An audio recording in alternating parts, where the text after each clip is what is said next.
Hello बच्चों, तो आज के वीडियो में करने वाले हैं कक्षा 8वीं विषय विज्ञान हिंदी माध्यम वार्षिक परीक्षा सत्र 2024-25 का असली क्वेश्चन पेपर लेकर आ चुके हैं। इसके पहले बच्चों का गणित का हुआ था, जैसा हमने डाला था सेम टू सेम उसी प्रकार का असली क्वेश्चन पेपर छपा है। तो आपको बिल्कुल भी टेंशन नहीं लेना है, क्योंकि आपको असली क्वेश्चन पेपर का पूरा सॉल्यूशन इस वीडियो पर प्रोवाइड करवाया जाएगा।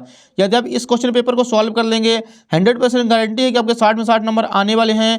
आपका एक भी नंबर कहीं पास का कटने वाला नहीं है। तो चलिए बिना टाइम वेस्ट के हम आपको दिखाने वाले क्वेश्चन नंबर फर्स्ट से। सो यहाँ पे हमारे सामने सबसे पहले दिया गया है बहुविकल्पी प्रश्न क्रमांक 1 से 5 तक निर्देश दिया गया है। सही विकल्प चुनकर उत्तर लिखिए। प्रत्येक प्रश्न के लिए एक अंक निर्धारित है। प्रश्न 1 है, ईस्ट का उपयोग निम्न के उत्पादन में होता है। तो इसका आंसर करना बच्चों ऑप्शन नंबर बी, एल्कोहल। प्रश्न 2 है, निम्न पदार्थों में से सबसे पहले कौन जलेगा। तो इसका आंसर करना बच्चों ऑप्शन नंबर ए, पेट्रोल। प्रश्न 3 है, मैग्नीशियम का रिबन वायु में जलाने पर उत्पन्न करता है। इसका आंसर हो जाएगा option number C, magnesium oxide, ऊष्मा और प्रकाश। प्रश्न 4 है, पौधों और जंतुओं की वह स्पीशीज जो किसी विशेष क्षेत्र में विशिष्ट रूप में पाई जाती है वह है। तो इसका आंसर हो जाएगा ऑप्शन नंबर ए, विशेष क्षेत्रीय स्पीशीज। प्रश्न 5 है, लैंगिक प्रजनन में भाग लेते हैं। तो इसका आंसर हो जाएगा बच्चों ऑप्शन नंबर बी, एक नर व एक मादा जंतु। तो यहाँ पे प्रश्न क्रमांक 1 अपना कंप्लीट हो चुका है। आप लोग यहाँ पे देख सकते हैं। आपको इसका स्क्रीनशॉट ले लेना है और अच्छी तरीके से इसका सॉल्यूशन तैयार कर लेना है। नेक्स्ट देखिए, रिक्त स्थानों की पूर्ति कीजिए। प्रश्न क्रमांक 6 से 10 तक दिए गए हैं। निर्देश दिया गया है, नीचे दिए गए रिक्त स्थान की पूर्ति कीजिए। प्रत्येक प्रश्न के लिए एक अंक निर्धारित है।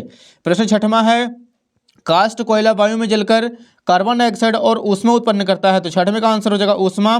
प्रश्न 7 है, जिन पदार्थों का ज्वलन ताप बहुत कम होता है और जो ज्वाला के साथ सरलता पूर्वक आग पकड़ लेते हैं ज्वलनशील पदार्थ कहलाते हैं। तो इसका आंसर हो जाएगा बच्चों बहुत कम। प्रश्न 8 है, कागज बचाने का अर्थ है पौधों को बचाना। तो 8वें का आंसर हो जाएगा पौधों।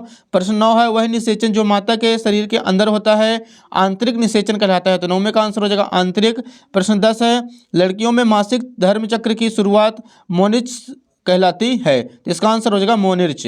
तो प्रश्न क्रमांक 6 से 10 तक कंप्लीट हो चुका है। इसका भी आप लोग का स्क्रीनशॉट ले लेना है और अच्छी तरीके से इसका आंसर आपको याद कर लेना है। नेक्स्ट देखिए, अतिलिखित उत्तर प्रश्न क्रमांक 11 से 16 तक दिए गए हैं। यहाँ पे निर्देश दिया गया है, नीचे दिए गए प्रश्नों के उत्तर एक शब्द वाक्य में लिखिए। प्रत्येक प्रश्न के लिए 2 अंक निर्धारित है।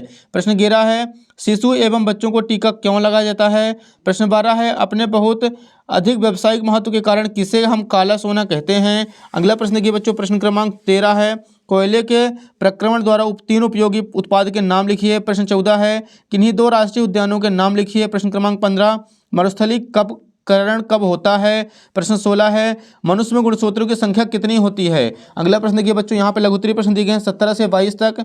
प्रश्न क्रमांक 17 है, एक किसान अपनी भरपूर व अच्छी फसल काटने के बाद उसे भंडारण से पूर्व सुखाना भूल गया, उसे किन किन समस्याओं का सामना करना पड़ सकता है।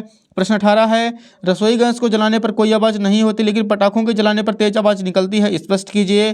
प्रश्न 19 है, एक प्रयोग में 405 किलोग्राम ईंधन का पूर्णतया दहन किया गया है, जिससे 18 लाख किलो जूल उत्पन्न ऊष्मा होती है। ईंधन का ऊष्मीय मान ज्ञात कीजिए। प्रश्न 20 है, मुर्गी और मेंढक दोनों ही अंडे देते हैं लेकिन दोनों में ही निषेचन की क्रिया अलग अलग होती है, क्यों, समझाइए। प्रश्न 21 है, निम्न में से जरायुज जंतु और अंडप्रजक जंतु को विभाजित कीजिए। पहला है मानव, मुर्गी, सांप, बिल्ली, कुत्ता, चिड़िया, हाथी, घोड़ा, कौवा, बतख, शुतुरमुर्ग। प्रश्न 22 है, वायुमंडलीय दाब किसे कहते हैं, समझाइए। अगला क्वेश्चन देखिए बच्चों, दीर्घोत्तरीय प्रश्न क्रमांक 23 से 26 तक दिए गए हैं।